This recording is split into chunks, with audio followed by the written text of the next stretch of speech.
విజయ్ దేవరకొండ పైన SC, ST case నమోదైంది. నేను కావాలనలేదు, నన్ను క్షమించండి అంటూ ఆయనైతే సోషల్ మీడియాలో వేదికగా ట్వీట్ పెట్టడం జరిగిందనమాట. సో విజయ్ దేవరకొండ గారు రెట్రో సినిమా ప్రీ రిలీజ్ ఈవెంట్‌కి గెస్ట్‌గా వచ్చి అక్కడ ఇండియా పాక్ వార్ గురించి మాట్లాడుతూ పాత గిరిజన తెగలు ఎట్లా వార్ చేసుకునేవాళ్ళు, ఇప్పుడు ఇండియా పాకిస్తాన్ వార్ అట్లా జరిగిందని చెప్పి ఆయనైతే అప్పుడు మాట్లాడడం జరిగిందనమాట.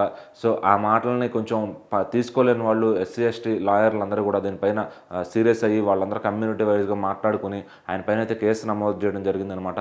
సో రాయదుర్గం పోలీస్ స్టేషన్లో విజయ్ దేవరకొండ గారి పైన ఎస్సీ, ఎస్టీ కేసు నమోదైంది. సో మరి దీన్ని నేను కావాలని చేయలేదు, నా మాటల్లో ఆ ఉద్దేశం లేదు అంటూ విజయ్ దేవరకొండ గారు అయితే చెప్పుకుని వచ్చారు.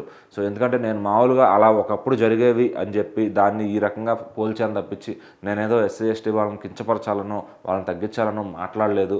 సో ఇలా ఒకవేళ అలా అనుకుని నన్ను క్షమించండి అంటూ కూడా ఆయన చెప్పడం జరిగిందనమాట.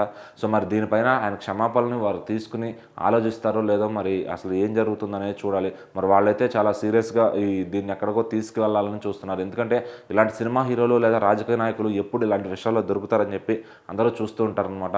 సో మరి ఆయన సరదాగా నోరు జారిన మాటని వీళ్ళు సీరియస్గా తీసుకుని ఆయన ఉద్దేశపూర్వకంగానే అన్నాడని చెప్పి మాట్లాడుతున్నారు. సో దానిపైన అయితే చాలా కీలకంగా వ్యవహరిస్తున్నారు ఈ కేసుని ఎక్కడి దాకన్నా తీసుకువెళ్ళడానికి అని చెప్పి. సో మరి ఇప్పుడు విజయ్ దేవరకొండ గారు అయితే ప్రస్తుతం కింగ్డమ్ సినిమాని రిలీజ్ చేసే ప్లాన్లో ఉన్నారనమాట.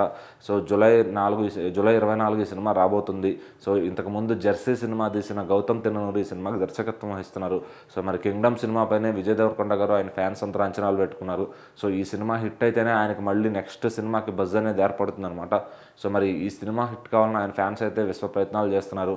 సో మరి ఆయన ఎంతవరకు ఈ సినిమాని హిట్ కొట్టి మళ్ళీ ఒక స్టార్డమ్ నిలుపుకునే ప్రయత్నం చేస్తారనేది చూద్దాం.